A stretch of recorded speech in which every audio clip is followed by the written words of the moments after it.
Persiapkan mental kalian menjelang FOMC. Nah, teman-teman, ada beberapa hal yang di sini Uang Receh bakal share bagaimana cara kita menyikapi FOMC, dan tentunya kita harus percaya satu hal dulu, mendekati atau setelah FOMC, terutama di saat FOMC Press Conference, harga Bitcoin bisa saja sangat fluktuatif, teman-teman.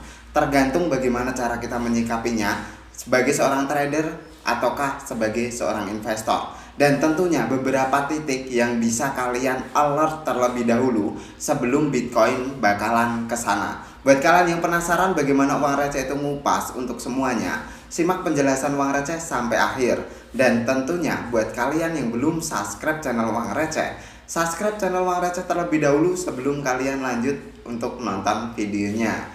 Nah, tanpa berlama-lama teman-teman, kita masuk terlebih dahulu ke FOMC, persiapan mental sebagai seorang trader ataukah investor. Nah, teman-teman, berdasarkan CME Fitch Wedge Tool di sini sudah jelas sepertinya. Artinya kalau kita mau menyiapkan mental diri kita terlebih dahulu, kita harus tahu kemungkinan besar itu bakal terjadi seperti apa. Dan berdasarkan situs dari CME ini juga sebenarnya sudah memberikan gambaran secara umum apa yang akan terjadi terhadap interest rate yang bakal diambil oleh The Fed, teman-teman. Nah, dari situs ini kita bisa melihat, kita geser ke bagian bawahnya.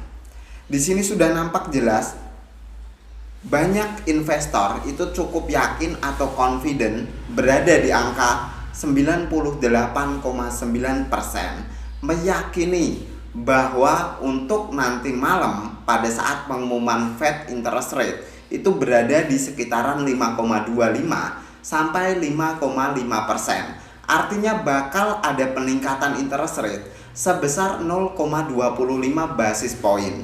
Nah, dengan seperti ini harusnya mental kita sudah tertata, teman-teman. Kita sudah tahu bahwa kemungkinan besar hampir 60% itu interest rate bakal naik.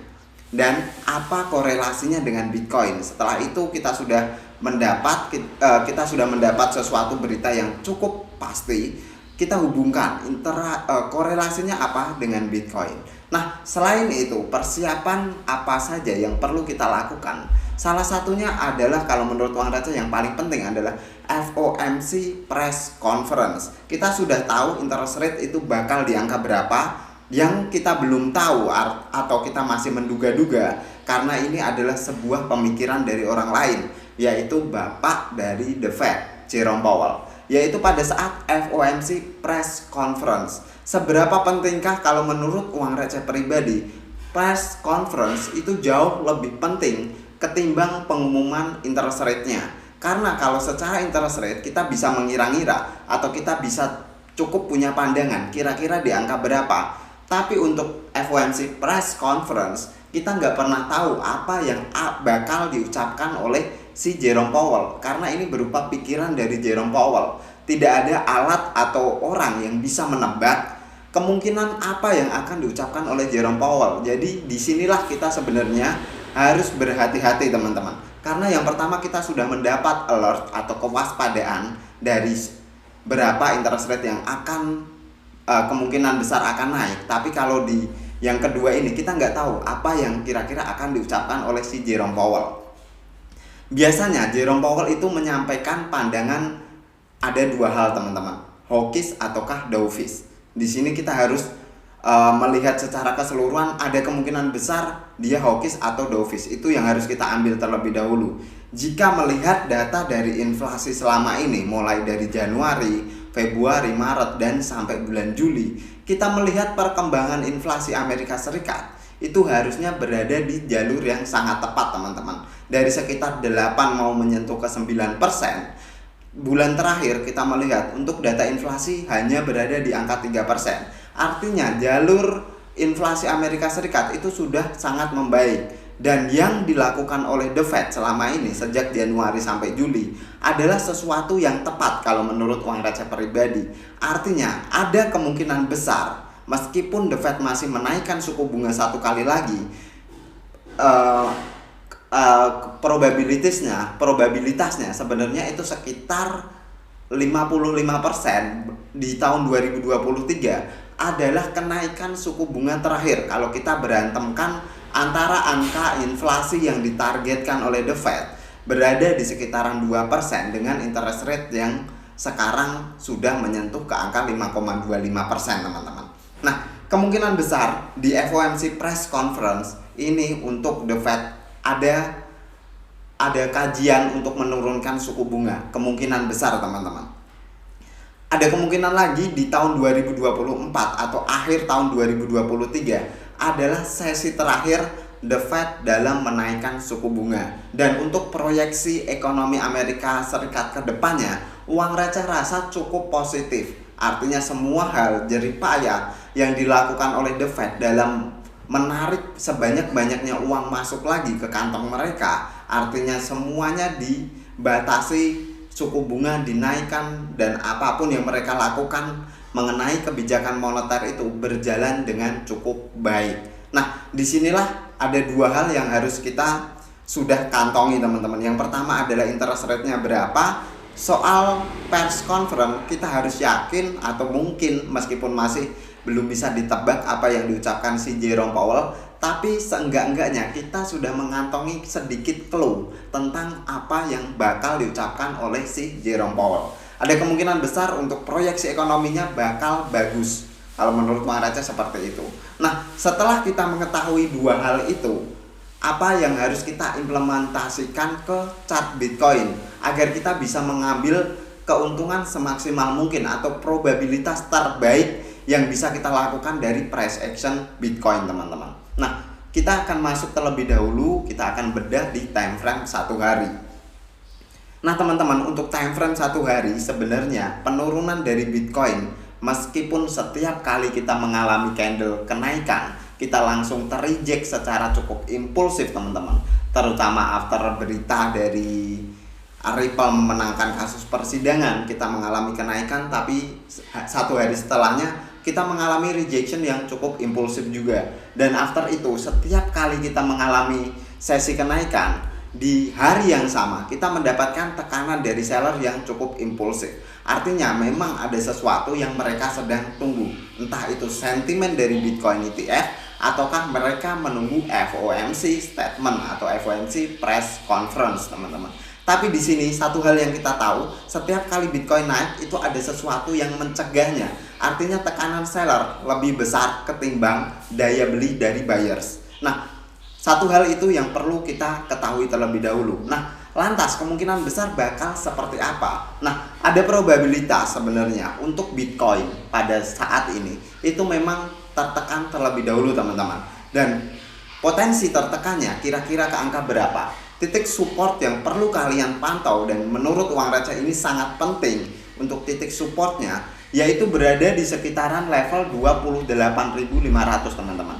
Dimana sama-sama kita tahu area tersebut pernah menjadi resisten yang cukup kuat, dimana di sekitaran bulan April itu cukup susah menembus area resisten di area sana. Dan satu kali lagi ini mengkonfirmasi di sekitaran bulan Mei tanggal 29, area 28.500 itu masih punya power menjadi resisten untuk Bitcoin.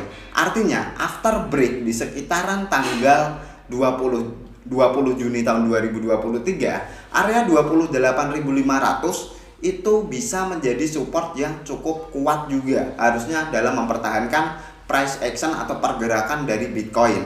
Nah, selain area 28.500, satu area lagi yang harus kalian benar-benar pantau, karena ini merupakan skema invalidasi pergerakan Bitcoin dari bullish menjadi bearish, teman-teman, yaitu area major support di sekitaran area 24.800, di mana Uang Receh consider Uang Receh itu masih cukup bullish terhadap pergerakan Bitcoin, asalkan Bitcoin tidak membentuk yang namanya lower low dari pergerakan sebelumnya.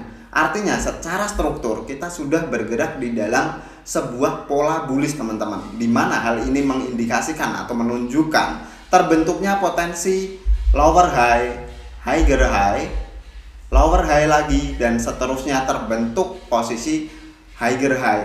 Nah, Untuk lower highs yang belum terbentuk di posisi sekarang, ini asalkan tidak lebih rendah daripada posisi 24.800, artinya proses Bitcoin dalam menanjak atau dalam bullishnya itu masih cukup strong. Karena apa teman-teman? Sekali lagi, di dalam sebuah proses peningkatan Bitcoin atau candlestick bullish, kita butuh yang namanya step by step. Setiap kali Bitcoin itu nanjak, kita butuh yang namanya lower high untuk mengkonfirmasi, artinya buat pijakan Bitcoin lagi. Dan setiap kali Bitcoin nanjak, sekali lagi kita butuh yang namanya lower high sebagai pijakan. Dan itu sebuah step yang sebenarnya wajib dilakukan oleh Bitcoin. Semuanya jadi tidak berguna atau terinvalidasi, istilahnya seperti itu, kalau Bitcoin membentuk yang namanya lower low, artinya potensi higher high. Meskipun tipis di sekitaran bulan April tanggal 14 kita melihat high di sekitar level 31, dan sekarang kita melihat high di sekitaran 31.800. Artinya perbedaan high-nya memang tidak terlalu tinggi, tapi kalau kita melihat potensi lower low yang sudah terbentuk, ada kemungkinan Bitcoin akan terkoreksi jauh lebih dalam seandainya dia berhasil menyentuh atau under dari posisi 24.800. Nah, selain posisi tersebut yang perlu kita waspadai sebenarnya adalah proses liquidity grab yang bisa saja terjadi teman-teman pada saat FOMC press conference, di mana kita sama-sama tahu cukong itu atau whales itu tidak akan membeli sesuatu secara instan. Dia akan mengarahkan market itu untuk naik ke harga sekian, dia melakukan sesi penjualan, dan after itu dia akan menekan market secara keseluruhan. Artinya ada potensi liquidity grab, bisa saja ke arah bawah, bisa saja ke arah atas, dibawa ke kisaran 30.500-an lagi teman-teman, dan after itu baru dibanting ke bawah. Nah, potensi seperti itu yang harus kalian waspadai. Artinya ada kemungkinan besar hal itu bakal terjadi, dan entry di dekat-dekat jam event itu sebenarnya juga kurang wise. Artinya ada kemungkinan whales bakal memanfaatkan hal tersebut. Kita lebih baik, kita lebih bijaksana kalau entry kita menunggu market stabil dulu, artinya tidak terlalu volatile teman-teman. Nah, selain itu titik yang perlu kalian pantau juga menurut uang receh adalah garis yang terbentuk atau trendline yang terbentuk after di sekitaran bulan Januari. Karena sama-sama kita tahu trendline tersebut sebenarnya itu mampu mempertahankan pergerakan Bitcoin 2 kali. Tinggal kita lihat di ketiga kalinya akankah trendline ini berfungsi atau di respect oleh Bitcoin, ataukah trendline ini terbreak dengan cukup impulsif teman-teman. Nah, itu adalah potensi bawah dari Bitcoin. Untuk potensi atas, uang receh masih percaya untuk saat ini sebenarnya kita sudah membentuk atau kita sudah membuat creating base di sekitaran area 29.200-an.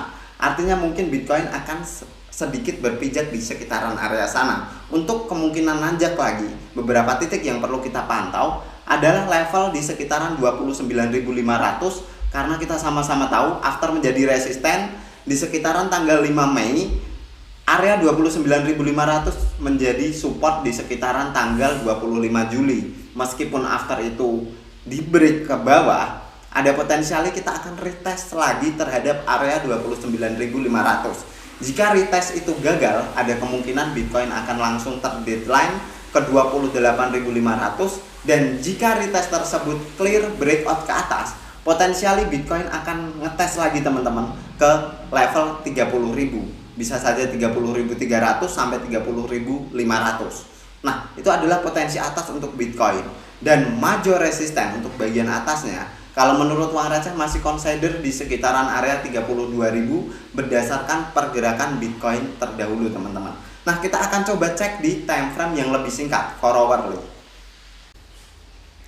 Memasuki time frame 4 hourly di sini untuk analisis kita harusnya lebih clear Bitcoin dalam tekanan seller. Nah, hal ini ditunjukkan dari beberapa kali teman-teman. Bitcoin setiap kali mengalami candle penguatan, after itu kondisinya langsung tertekan di hari yang sama atau bahkan di candle selanjutnya. Nah, hal ini tercermin di beberapa kali teman-teman. Kita bisa melihat hal tersebut dan kurang lebih sudah terjadi selama 3 kali. Akankah di 4 kalinya ini Bitcoin kembali mengalami rejection after dia mulai bertahan di sekitaran area exponential moving average 21? Karena uang receh melihat after Bitcoin berhasil break dari EMA 21 di time frame 4 hourly, Bitcoin langsung mengalami tekanan seller yang cukup luar biasa. Dan hal ini mengindikasikan sekali lagi seller masih cukup kuat dalam menekan Bitcoin, dan seller belum mau melepas sekitaran area 30.000 kembali di reclaim oleh Bitcoin. Nah, hal tersebut harus kita tanamkan terlebih dahulu teman-teman. Seller masih kuat, buyer itu masih cukup loyo terhadap sekitaran area 30.000. Artinya tekanan di area 30.000 itu cukup impulsif.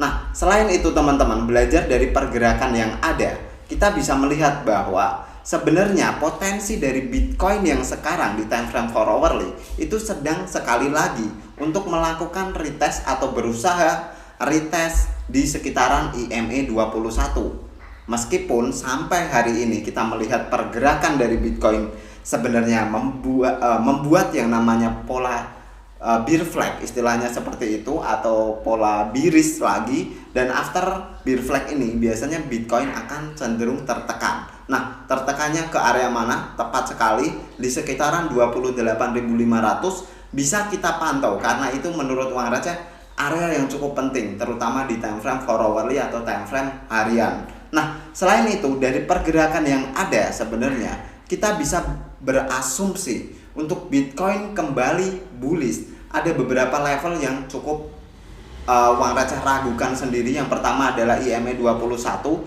Selain itu adalah titik resisten become support yang sekarang juga menjadi resisten lagi, yaitu di sekitaran area 29.500. Nah, sekitaran area 29.500 dipadukan dengan EMA 21 artinya akan cukup sulit ditembus oleh Bitcoin dalam keadaan yang sekarang, dengan sentimen bahwa interest rate akan kembali naik. Tinggal satu hal yang kita belum tahu adalah speech dari Jerome Powell. Nah, kemungkinan besar di time frame 4 hourly masih korelasinya positif dengan time frame candle di time frame harian, yaitu ada potensial Bitcoin akan retest ke sekitaran area 28.500 atau paling weak mungkin ke kisaran 27.700. Nah, sekian dulu untuk pendapat uang receh di video kali ini.